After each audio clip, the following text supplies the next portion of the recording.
A declaration of a state of emergency to ensure we have every state resource ready to help.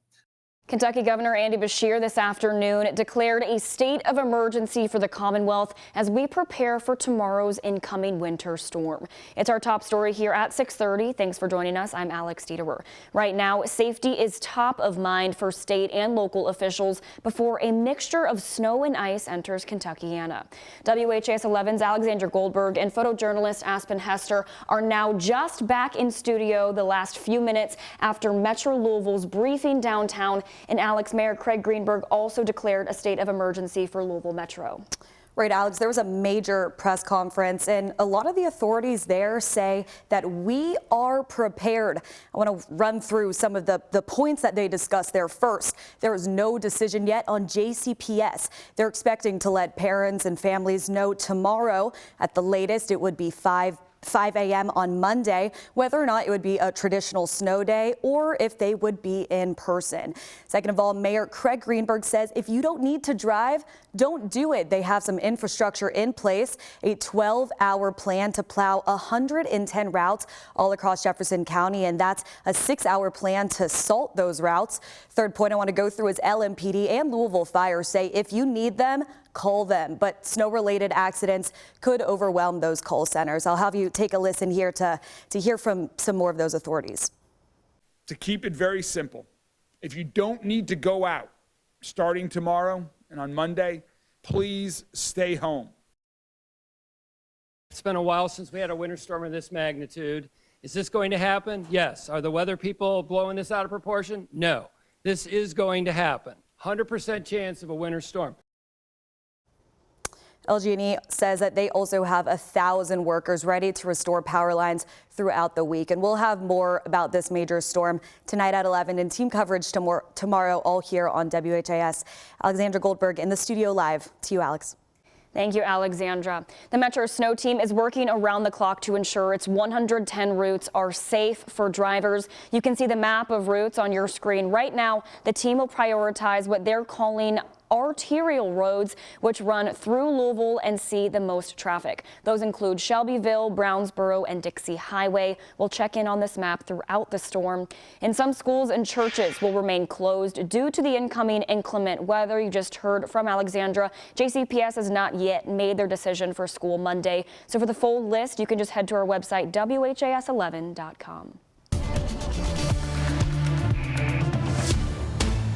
And meteorologist Matt Breland joins us now. And Matt, we just heard from John Gordon with the National Weather Service, and he's saying you guys are not blowing this out of proportion. This is coming. This is happening tomorrow. He's very spot on. Yes, I totally agree with John. And we have been tracking this for several days, and everything is lining up just how it's supposed to for this winter storm to occur. And he does make a good point. It has been a while since we've seen this type of weather pattern arrive in the Commonwealth. It's been about 2 years since we've anticipated a winter storm of this magnitude, and so we are getting ready for it. Right now we're still in that calm before the storm period. Temperatures are in those lower 30s across downtown with winds out of the west-southwest, and the rest of us are still staying just a few degrees below freezing. We're in those upper 20s and the lower 30s, 27 Corden, 28 LaGrange, 28 Bardstown, 27 for you folks near Hodgenville.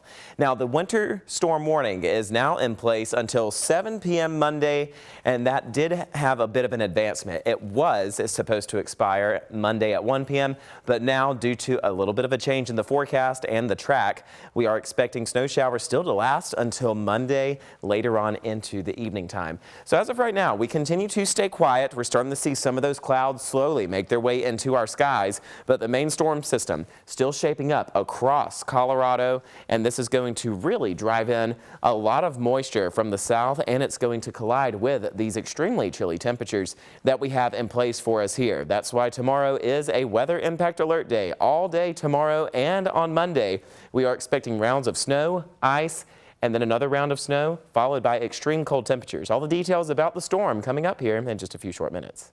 Thank you, Matt. Kentucky Governor Andy Beshear is also urging safety ahead of tomorrow's storm. In an update earlier today, Beshear said it's incredibly important you do your best to stay home and not drive anywhere. There's going to be two big reasons during this event to stay off the roads. Number one, they may be treacherous. I'm using that word intentionally. They could be treacherous. And number two, we need as much time and as much road during that period of time for the Transportation Cabinet to do everything they can to get us in the best shape we can before it gets dangerously cold. Governor Beshear also warned the salt may not work well on the roads next week due to lingering cold temperatures. And if you do head out on the roads during the storm, it's best to be prepared. The National Weather Service suggests keeping a full tank of gas during this inclement weather and make sure you have a car kit packed in case you get stranded. Your kit should have things like jumper cables, a first aid kit, a phone charger, a flashlight, and flares. It's also important to have extra food and water as well as a blanket or two. And when it comes to your home, drip your faucets to help prevent pipes from freezing. Keep cabinet doors open so the heat from the house can reach the pipes too. Remove outdoor garden hoses and cover hose bibs to give them added protection. And know where your water shutoff valve is if your home does spring a leak. And Doug Proffitt and Chief Meteorologist Ben Pine will be in studio for a special hour-long newscast tomorrow with our team of reporters providing live coverage of the storm across Kentuckiana. That will start tomorrow night at 6 on WHAS 11.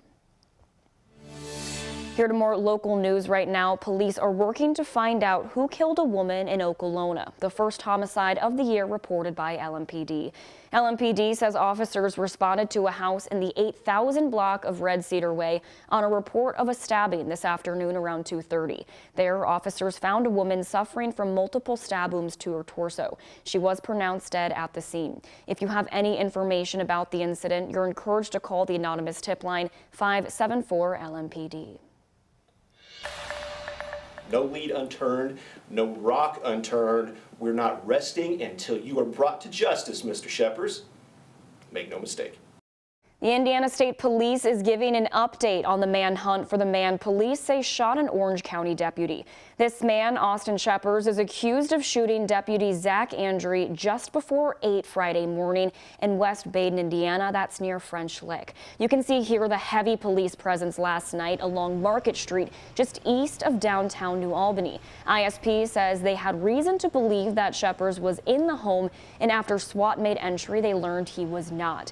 Now, officers are asking the public for help locating Sheppers. Officers believe he is still in the New Albany, Greater Louisville area, and he is considered armed and dangerous.